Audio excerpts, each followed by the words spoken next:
Though we are not able to see each other in person tonight, I am optimistic, yes, optimistic, for what's to come this year and for the future of business in the Cape Fear region. We have faced some incredible challenges over the last 12 months, including a global pandemic and an unprecedented economic crisis. Even when nothing was normal, business leaders in our community continued to show resilience. You adapted and survived. Businesses created solutions. They protected our essential workers, supported families, and kept us connected using new technology. Businesses produced medical breakthroughs and delivered hope to so many in our community. Businesses in our area fought to keep their doors open and keep their employees on payroll against all odds. Businesses supplied our community with the necessary PPE so our essential workers could keep life running smoothly for the rest of us. Businesses, including some in our own community like PPD and Corning, played a critical role in the innovation that led to the development of safe and effective vaccines faster than anyone thought possible. Your chamber worked closely with local, state, and federal officials to advocate for the business community during this unprecedented economic shutdown. Our chamber helped to define which businesses would be considered essential and how restrictions on certain businesses could impact our community. We worked to educate the business community about the many loan and grant options available to help businesses stay open and keep people employed during the COVID-19 shutdowns. New Hanover Regional Medical Center needed to evaluate how a partnership could improve its ability to deliver our community to outstanding health, and the Wilmington Chamber took a bold position on that issue. We attended every partnership advisory group meeting and worked to educate our community about this once-in-a-generation opportunity. Ultimately, the Chamber Board passed a resolution in support of a partnership between NHRMC, Novant Health, and UNC Health, as well as the creation of a community foundation that will benefit New Hanover County residents. The deal closed on February 1st, and while it may be some time before the endowment actually invests in our community, I am overwhelmed with excitement about the impact that those investments will have for generations to come. As we lean into 2021, we are focused on reigniting our economy and growing business in the Cape Fear region. Depending on your industry, recovery may be going just fine. While some have thrived, other entire industries have been devastated. Small businesses, for example, have been disproportionately impacted, especially minority and women-owned businesses. I'm encouraged, though, about efforts in our community to specifically invest in entrepreneurial and small business growth, like Genesis Block.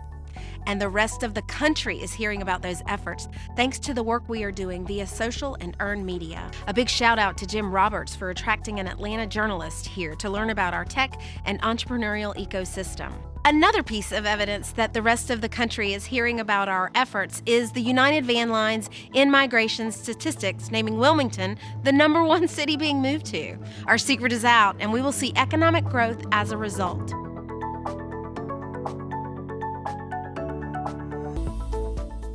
The unknowns we faced in the business community in 2020 were beyond anything we could have ever comprehended or planned for. In order to ensure our chamber would survive the impacts of the COVID-19 pandemic, a fighter's mentality is really what was needed to ensure we would reach our goals and meet our successes. If anybody knows Natalie English, you know she's a fighter. Her team worked incredibly hard. They thought differently. They thought out of the box. They did everything they could to try to continue to add value, continue to keep our Chamber of Commerce afloat. This team stayed optimistic and had confidence throughout the entire year and continued to do so. The Chamber actually hosted 92 events throughout the course of 2020. 20 of those were actually in-person events, 7 of which were ribbon cuttings. 72 virtual events were hosted and supported by over 100 sponsors. We actually had over 3,000 people attend these events virtually. What's so impressive to me is that we added 90 new members to our Chamber of Commerce in 2020, and that led to a revenue increase of 119% over prior year. Considering everything facing us in 2020, that is a remarkable feat. The Chamber also partnered with Cape Fear Collective and the Associated General Contractors to launch the first talent pipeline management collaborative for the construction industry. We also collaborated with Cape Fear Council of Governments to participate in a manufacturing sector partnership to address shared workforce challenges. In 2020, the Chamber launched the Latin American Business Council with the help of our co-chairs Gustavo Redea and Isabella Lujan. And we also work with African American Business Council to host meetings with elected officials from our city, county, and school system to discuss how we can work together to grow Black-owned businesses in our community.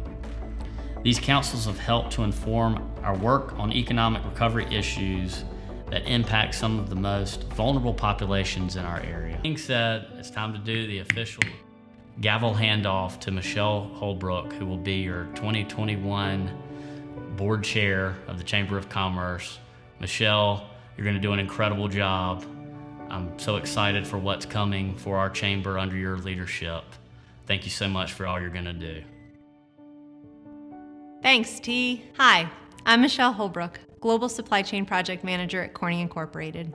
I am honored to serve as board chair for the Wilmington Chamber of Commerce in 2021. I choose to volunteer my time with the Chamber because I believe wholeheartedly in their mission. They work every day to strengthen our economy by cultivating business growth. The Chamber takes a stand on issues at the state, local, and national level to make Wilmington a stronger business community. I think the three main reasons why Corning chose Wilmington 55 years ago still matter today. Our chamber is working with our education partners on a talent pipeline management initiative that will improve education outcomes for all children and address our local workforce needs. Technology continues to transform nearly every industry for the better. In the last year, many jobs and skills needed changed faster than companies could even communicate. Continuing to grow this talent pipeline management program will ensure our community is developing and retaining local talent that is attractive to our next Corning. Finally, I think the leadership of the business community has never been more important than in a time of crisis. Businesses across southeastern North Carolina had an essential role to play in maintaining consumer confidence and in ensuring the continuity of operations and normalcy for our neighbors. In an era when leaders are increasingly polarized, the Wilmington Chamber of Commerce provides an opportunity for diverse and emerging and established leaders to come together and overcome the barriers that might otherwise divide us, fostering collective progress for our region. I am grateful for the opportunity to serve as the board chair in 2021. Wilmington is an incredible community, and I'm so excited for all that we can do together to make it an even better place to live, work, and play. COVID-19 presented an array of new challenges for how we work, but it also changed the dynamic for how we create that sense of community. Even when physical interactions were limited, I was proud to see our chamber members engaging in new ways online. Our chamber is going to keep innovating and offering creative ways for our members to connect and engage with each other until we can safely come back together in person. Let's get 2021 started. I believe North Carolina and New Hanover County can emerge from this crisis with a bright future. We will need to have the courage to collaborate with our region's best interests in mind. We need support for existing economic development policies and incentives to attract and retain business in North Carolina. We need to support efforts to develop economic development policies that encourage entrepreneurial and small business growth. We need our local governments to make public policy choices that support jobs, existing business, and prospective investment. We need to prioritize our state's growing infrastructure needs, including our roads, bridges, airports, ports, and the modernization of critical networks to expand broadband and 5G. If we do this right, we can improve the living standard for so many in our area and get our economy growing quickly again. I am optimistic that businesses will continue to deliver opportunity, prosperity, and innovation in 2021. You have already helped to fuel the most dynamic economy in history.